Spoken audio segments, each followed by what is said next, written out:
By Lucy, right? By Lucy. Yes. How are you? Hello.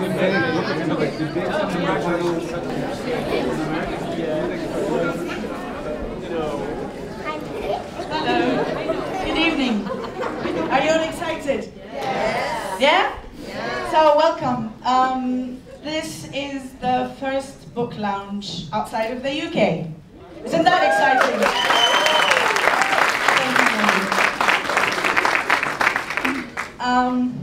So my name is Hadra Ahmed. My name is Why.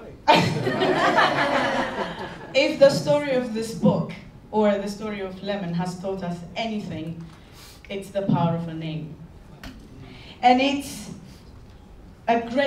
gives me a great pleasure to welcome you all in Lemn here on behalf of Jupiter's Branna Book Club, which I'm also a member of. Thank you, Branna. Can you give them a round of applause? I'll start my introduction by a short poem from the book. In the way light talks to a river, in the way river holds night beneath, in the way spring claims winter, in the way we should speak. And so he spoke. I met Lemn and interviewed him when he came to Ethiopia for the 50th anniversary celebration of the African Union. We spoke about his childhood, foster parents, about meeting his foster mother, and he felt sorry upon meeting her. And when I asked him why, he said, when you hurt someone as much as she hurt me, the guilt will follow you everywhere. And his journey is filled with ups and downs, have been lied to all his life, denied his own name, and every part of his story was recorded, and as he put it in his book, click, clack, written by other people, the foster system. Back then he told me, and I quote, "Sometimes when I talk about my life, it seems so incredible that it seems the figment of an imagination. But I have spent most of my adult life proving what happened to me." This is Lemn's story, a story of neglect and determination, misfortune and hope, cruelty and triumph. Lemn reflects on a childhood care, reflects on a childhood in care, self-expression and Britishness and Ethiopianness. And in doing so, explores the institutional care system, race, family, and the meaning of home. This memoir is the result of a life spent asking questions and a celebration of the redemptive power of vision. Lemn's mother, at a young age, who went to study in Britain and found herself pregnant, was placed in a mother and baby unit, and just after 2 months, Lemn was put in care. His mother was asked to sign adoption papers and refused. She wanted her son back when she could manage better. Social services ignored her wishes, telling his long-term foster parents to treat this as adoption. Lemn was renamed Norman by his social worker, who happened to be called Norman. This is when everything changed. He was stripped away from his mother, was stripped of his name and every relation or single threat to his life or generations before him. He was treated as a single entity with no one interested in his well-being. He moved from one children's home to another, staying only for 1 year at one place. He says in his book, "Memories and care are slippery because there is no one to recall them as the years pass. In a few months, I would be in a different home with a different set of people who had no idea of this moment. How could it matter if no one recalls it? Given that stuff don't take photographs, it was impossible to take something away as a memory. This is how you become invisible. It is the underlying unkindness that you don't matter enough. This is how you quietly deplete the sense of self-worth inside a child's psyche. This is how a child becomes hidden in a plain sight." Lemn is no longer invisible. He is no longer a figment of imagination of someone he made in one of the care systems. He is an inspiration to millions of people and an example of resilience in taking control of one's life using the pen and creativity. His poetry and plays are lauded. He is Chancellor of Manchester University. He was the official poet of the 2012 London Olympics. He was recently awarded the PEN Pinter Prize and has appeared on BBC's Desert Island Discs. Ladies and gentlemen, Lemn Sissay.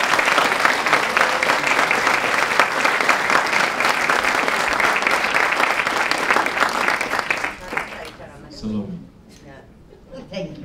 You want to introduce? We want to begin. Ladies and gentlemen, the person who's speaking to me and interviewing me, please give a warm round of applause. This is Lemn Sissay. That's what I'm supposed to do. I am going to ask Lemn to read for us, and then we'll continue with the questioning. Now let's make this right. You know, there's only two things here. One is sound and one is light. But it's okay. It's okay. It's okay. Yeah, Okay. Thank you. We good? No, you can leave that there. I'll just fix it. Okay. Shall I wait till you've done that? No. That's the recording. No, you can speak. Okay, so I'm just going to read the preface to the book. It's the beginning of the book. A lyrical, painful, and yet hope-filled memoir shattering, light-searching The Observer. No, that's a joke. I was joking. Those are the reviews.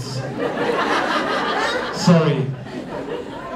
I couldn't resist it. Okay. Second page. This is a deeply moving memoir. Okay, all right. Humility is important. I'm going to read the preface. The preface of the book. Each chapter begins with a verse. The first verse is, I am the bull in the china shop. With all my strength and will, as a storm smashed the teacups, I stood still. This is the preface of the book. At 14 years old, I tattooed the initials of what I thought was my name into my hand. So, just to let you know, I tattooed my hand, okay, with ink. I did not know I was Ethiopian. I did not know where I was from. I had no idea. I did not know another person of color, right? Okay? And yet I tattooed into my hand a cross. You see it there? Yes. Isn't that incredible? Yes. Isn't that incredible? Look. You see the cross? This is the cross. Look. I did not know that I was Ethiopian, that I was from Ethiopia, that I did not know any other person of colour, of this colour of skin. Yeah. And yet, at 14 years of age, I tattooed a crucifix into my hand. Amazing.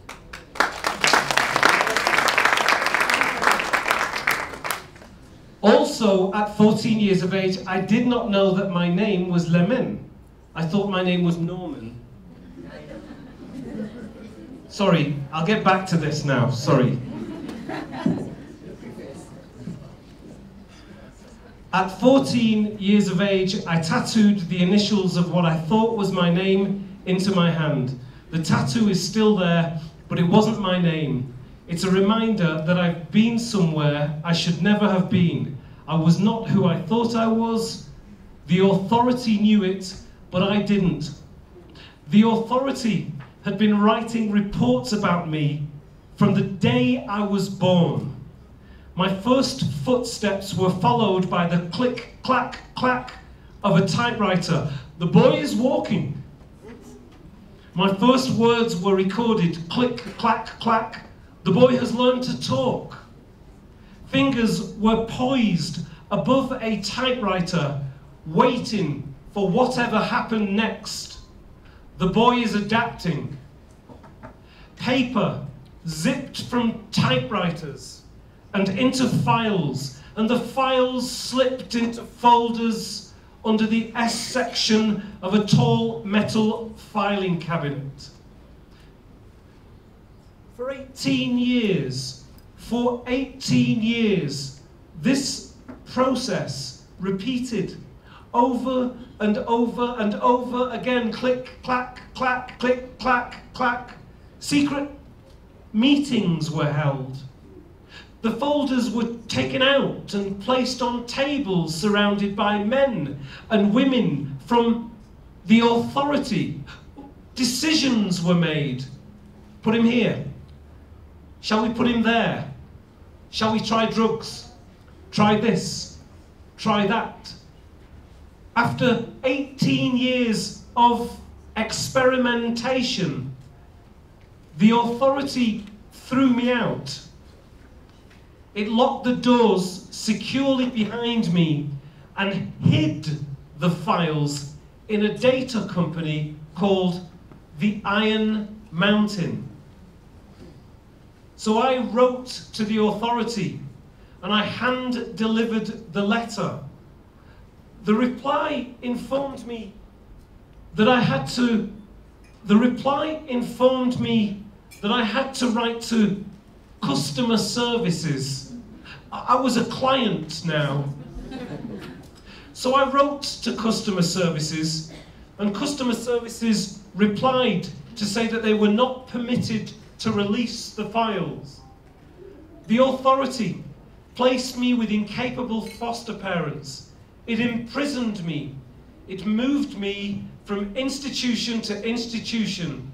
And yet now, at 18 years old, I had no history. I had no witnesses. I had no family. In 2015, following a 30-year campaign to get my records, the chief executive of Wigan Council, Donna Hall, wrote me a letter. She had my files. Within a few months, I received 4 thick documents marked A, B, C, and D. Click, clack, clack. On reading them, I knew. I took the authority to court. How does a government steal a child and then imprison him? How does it keep it a secret? This story is how. It is for my brothers and sisters on my mother's side. It is for my brothers and sisters on my father's side. For my mother and for my father and for my foster parents and their sons and daughters. This is for my mother and my father and my aunts and my uncles and for Ethiopians.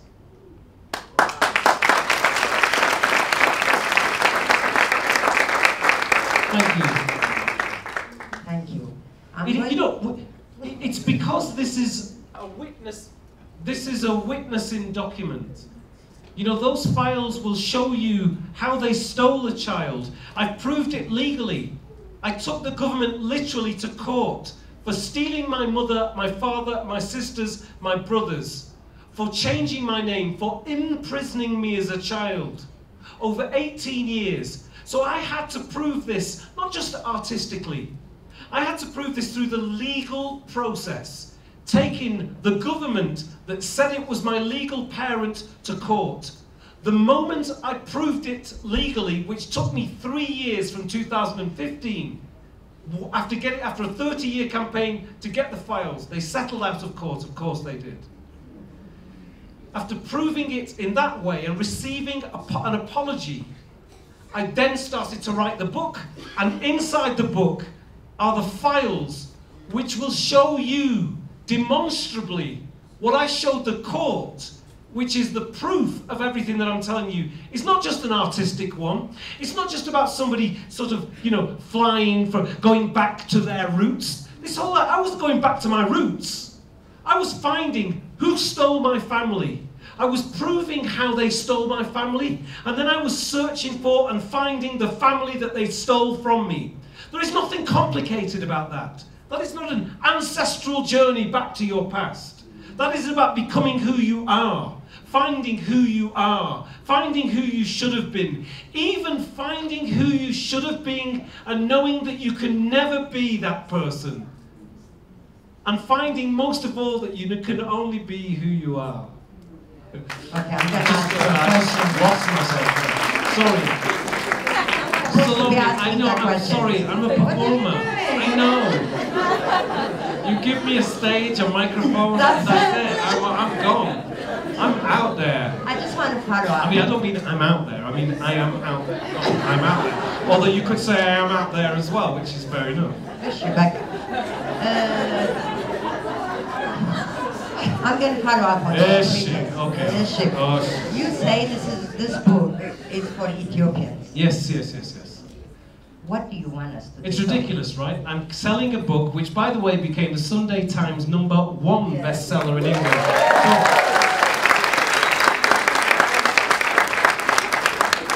I say that to the bus driver, it means nothing. Every time I get a taxi, I say, you know, I'm the #1 bus. He says, as long as you're paying the fee, I don't care. So what do you want Ethiopians to take away? Well, the reason I said it's for Ethiopians, which remember, I wrote in this book, it's for Ethiopians. In the first page, I'm selling this book to an English market. I understand what I'm doing. I'm educating, to a degree, people in the country that I was born in as to how much Ethiopia means to me, although I am both Chancellor at the University of Manchester and a writer, etc., etc. So in fact, my own journey is about trying to bring England in many ways and my past with me to Ethiopia, so that in Britain we start to have a more beautiful understanding of the beauty of what Ethiopia is. I can remind people that it's in the Bible if they want to look there, or etc. It's just all the Quran. Thank you for that correction.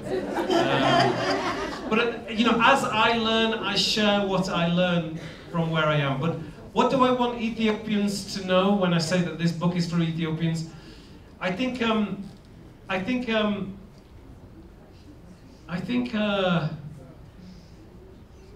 I just want people to see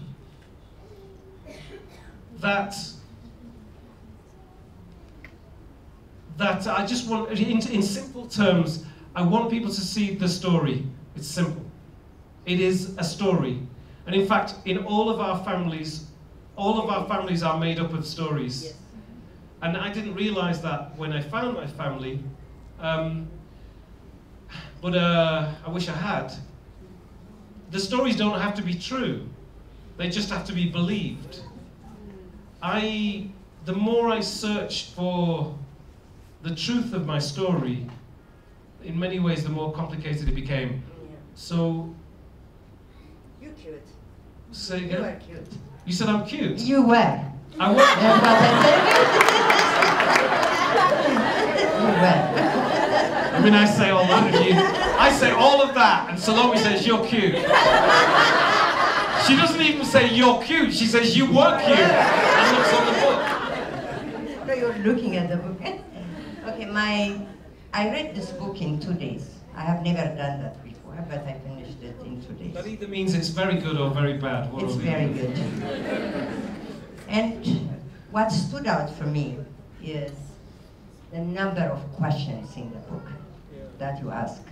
The whole book is about questioning, it's about inquiry.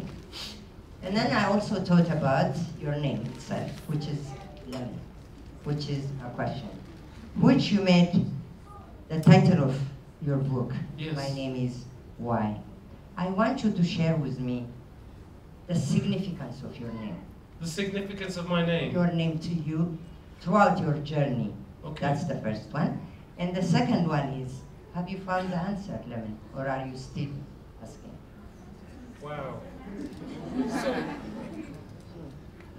So you're asking. So you're. No, it doesn't matter whether it's Ethiopia. The same thing happens in London. I'm telling you, the same thing happens in London. No. Believe me, I'm not just being polite. I'm not that. I wouldn't be an artist if I do. You know, if I may as well tell the truth.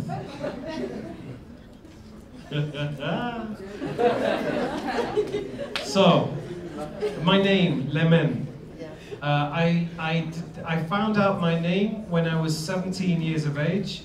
It will show you in the book how I found my name. I had no idea what Lemn meant.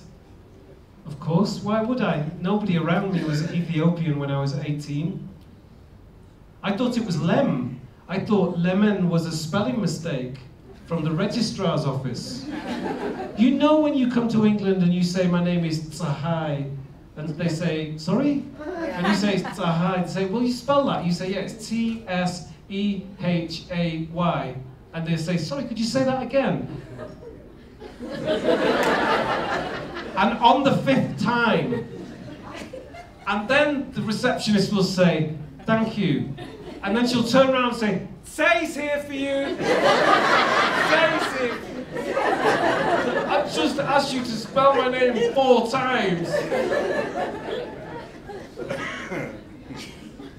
Every person who comes from England called John, right? If they say you spell it John, you say, John is here for you. I'm joking. It's easy. I'm not doing the binary thing. I'm not into that. That's too easy. Sorry, Lemn. So at 18 years of age, I found my name Lemn. I found my mum when I was 21. I didn't know what it meant then. I found my father's family when I was 29. I found my sisters on my mother's side when I was 32, finally. I was about 30, 29, 30. Yes. Because my brother got married at the Yugoslavian club. I think it was around then that I found out what my name means. Nobody told me, by the way. So people would say, when I first came to Ethiopia, say, how do you spell your name? And they'd be like, oh, it must be something, you know. Nobody ever said to me, you know what your name means? Anyway, somebody finally did say to me, you know what your name means, when I was about 30 years of age. Is that right? Yeah. 21, found mum. No idea then. Maybe 29.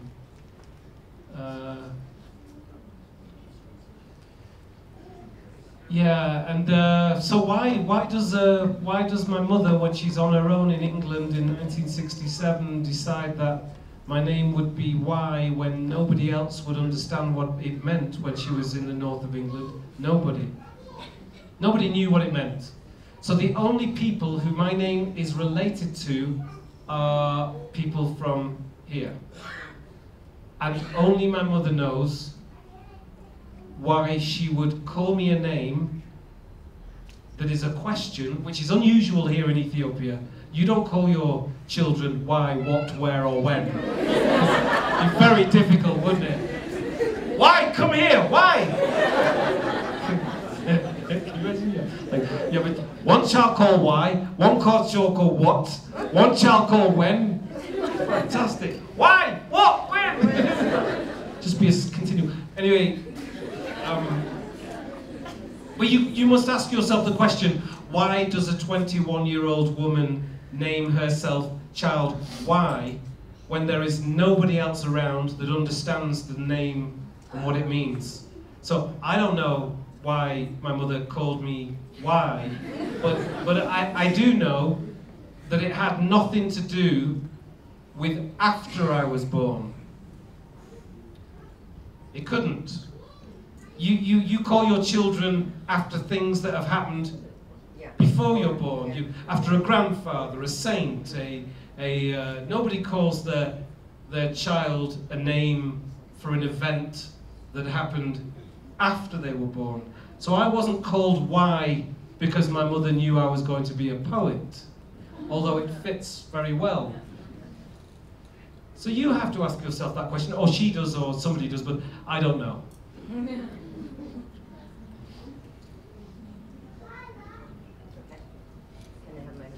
And even if I did know, is it my business to tell you? I mean, if it was Marcos, it would be my business to tell you. If it was Andreas, it would be my business to tell you. If it was Stefanos, if it was etc., it would be my business to tell you, because I would be able to tell you it was that saint, it was that blah. Most of you will know that your names, every one of you, I would guess, are from events that happened in the past. And you can identify what those events were. You named after your grandfather, your grandmother, your grandfather, a saint, a this, a that, an uncle who passed, a brother of your parents who they wanted to remember. Whatever it was, you would know that story. So there has to be an extremely serious reason for a woman to call her child Y, independent of any Ethiopians. What's incredible, look, let me tell you, what is absolutely incredible, is that I thought that my name was Norman for the first 18 years of my life, but I was always a poet, like, always a poet. Like, I was starting to write at 12, 13, 14, and I knew it then. I've made documentaries where I've interviewed people and they've said, you know, you were always a writer. So, in other words, I was a poet before I knew that my name, Lemn, meant Y. And not only that, I told you that I found out that my name meant Y when I was 29 years of age, yeah? Found my mother when I was 21. My mother wasn't in Ethiopia, she was in a different part of the world. And I had no other contact with Ethiopians other than my mother. It took me another 9 years to find her. It wasn't her fault. She had to leave where she was. She worked for the UN. 9 years, from 21 to 29, 30. And it's only around that time that I knew that my name, Lemn, meant Y. I'd published 3 books by that point. I was a poet by profession at that point. And I don't mean a poet by profession who's earning a little bit of extra money here at the side. Everybody talks to me about, people talk to me about poetry as if it's not. It has fed my life emotionally, financially, etc., etc. It has fueled the journey for me to find my family. So I am my name, which is incredible. To me, it's incredible. I wake up every morning, I look at my mirror, and you are your name. Go and find your destiny in the bathroom.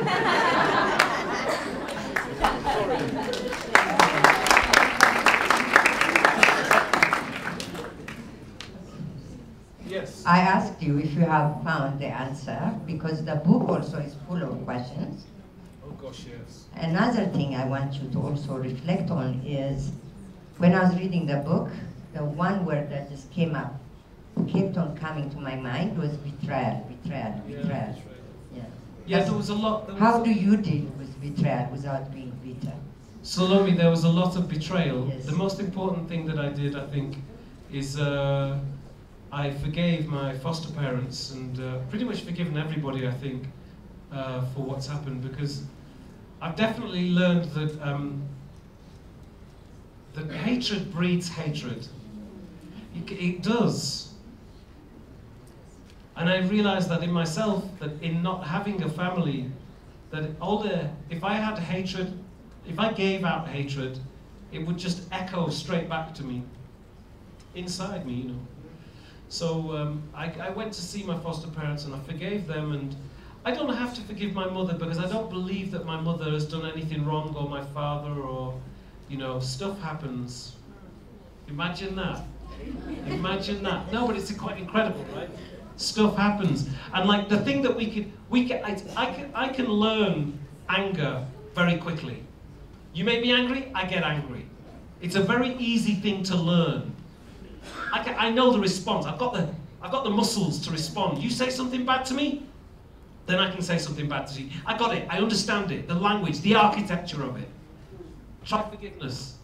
Try forgiveness. See if you can understand if I can understand that architecture.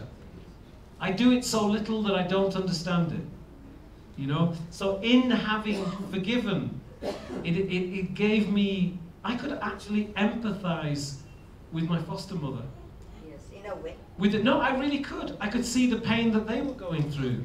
But only after I'd forgiven, or only after I was in the process of forgiving, I saw them as if for the first time. I may not be their friend, you know, because, yeah. No, not because of my thing, because they have their stuff. If you forgive somebody, you shouldn't expect them to change their story. That's their business, you know. But the ability to forgive gave me an inner sense of myself and of power, to be honest. Unlike this microphone. Okay. By the way, it really is not Ethiopia. The same thing can happen here. It kind of, in England, it kind of is my fault because I should have come in and sound checked beforehand. If you sound check, you know. A guy once said to me, "Can we do a sound check?" And he said, "My name is Hans and I come from Prague." Oh, really? That's a joke. Sound check. Sound check. It's a bad.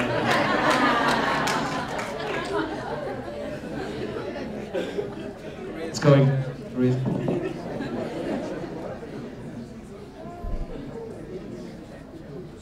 Speaking about your foster parents,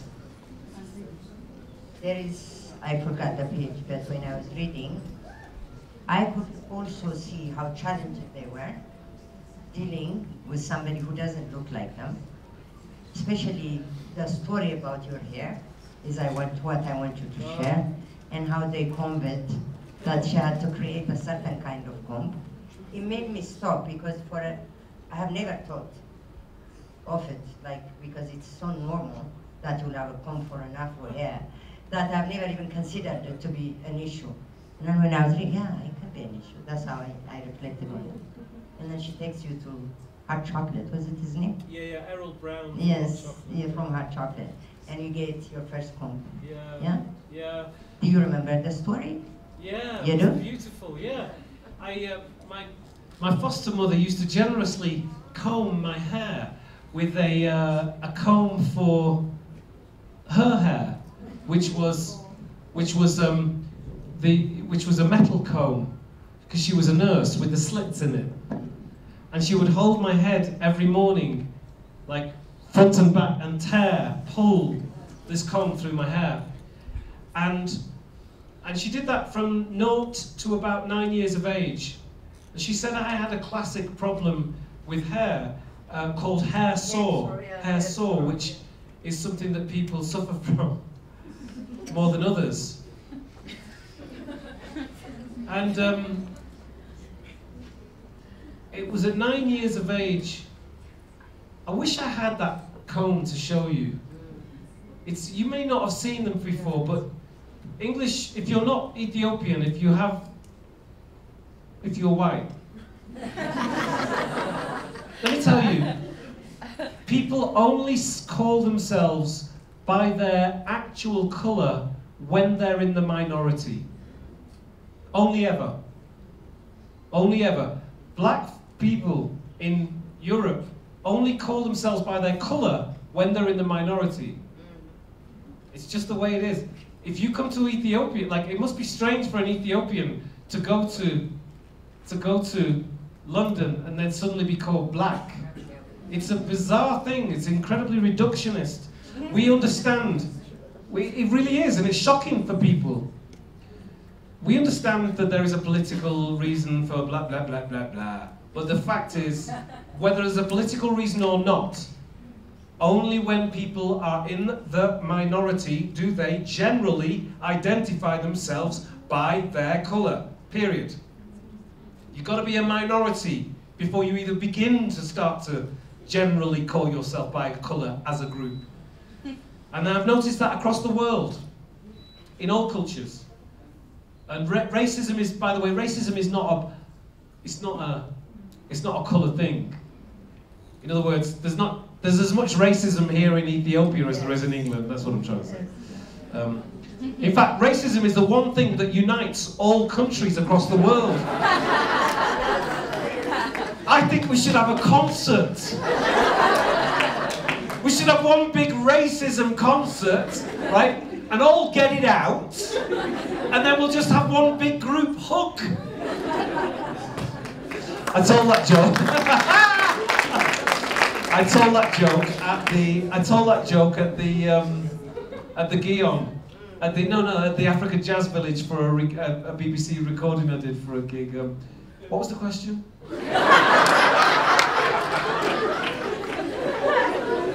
Pardon? The con. Oh yes, so the con. So my foster mother was a nurse. It's always handy to be a nurse and a foster mother, and it just gives to that particular. I wonder whether, yeah,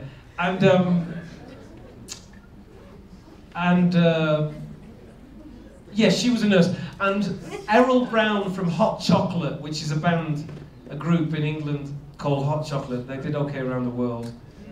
Hot Chocolate. Oh, jeez. See, now I'm here and I'm thinking the name Hot Chocolate, and I'm like, talking about colour being reductive. And anyway, Hot Chocolate. Hot Chocolate. Let me just see. Hot Chocolate. Let's just consider this for a minute. I think we should split up into small groups and discuss the title relative to ethnic minorities. Hot Chocolate. Oh my God. Sorry. Hot Chocolate. Yeah, his name was Errol Brown. And you know why his name was Errol Brown? His name was Errol Brown because he was from the Caribbean. And every single human being from the Caribbean carries the name of their slave master.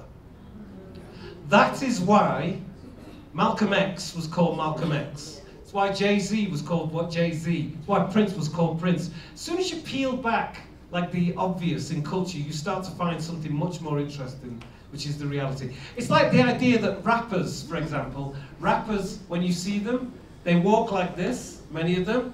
Now you may not know this, but do you know why they're doing that? Most of you may do. It's because they don't want to crease their freaking trainers. Did you know that? So when you see that badass walk,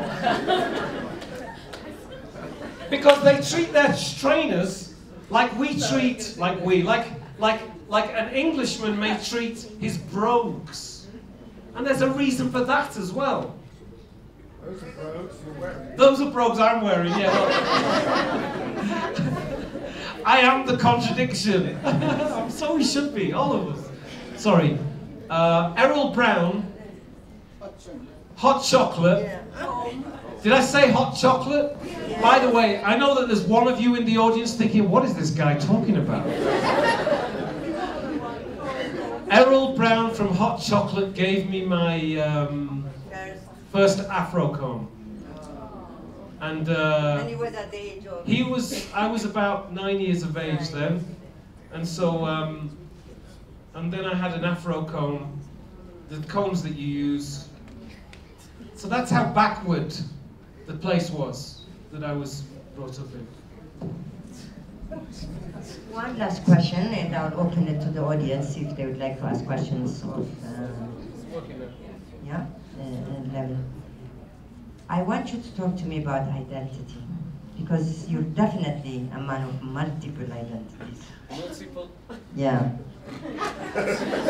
I'll give it to you, don't worry. You're Norman, you're Lemn, you're British, you're Ethiopian, you're this, you're that, you're so many things. Yes.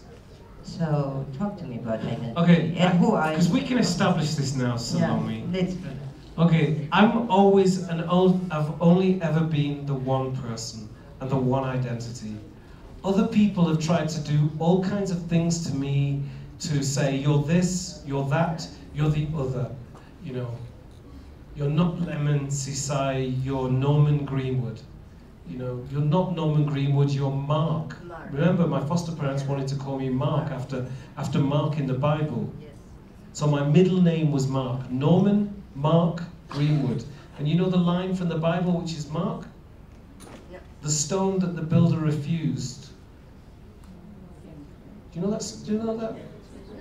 It's okay. Doesn't matter. The point is that I've always been the same person. I'm not multiple identities at all. I am one person who is on a journey, just like all of us. Many of us will know of important people in our lives who wanted us to be something other than, who wanted us to be something. It's really, really difficult to communicate. It actually, it doesn't matter, it's the same always, but even this conversation has got in the way of, even this, you should never have to worry about the modes of communication, because the most important thing is what we're talking about. The actual things that give us the ability to speak to each other should not get in the way, because what we say is really, what anybody says is important, not just me. And the physical things that are used to communicate should be invisible, so that you can hear what we're saying and therefore feel what we're saying as well. And you can't feel what we're saying if either one of us is trying to get a microphone right. It just becomes impossible. The expansiveness of a sentence can be immediately broken by worrying about what it is that you're using to communicate the sentence. That's all right, Messi, it's all good, but the point is I think I'll do it without now, and you can do it with. Is that okay? Yeah. Can you hear me? Can you hear him back there? Great. So I will speak with this, you will speak with that, and then we will be okay. I'm sorry, folks. I've just succumbed to talking about but I couldn't get past it. So I don't have multiple identities. I have one identity. I have one identity which is multifaceted. Yeah, right. People say to me, "Who are you?" I say, I'm a collection of molecules. What are you? Well, I'm an Ethiopian. And then I will say I'm an Englishman. And then I will say I'm a collection of molecules. And then I will say I am an egg.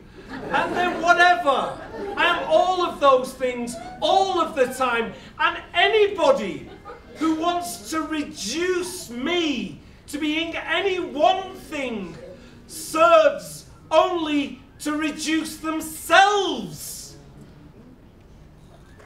Period. You can be all of those things. It's a joy.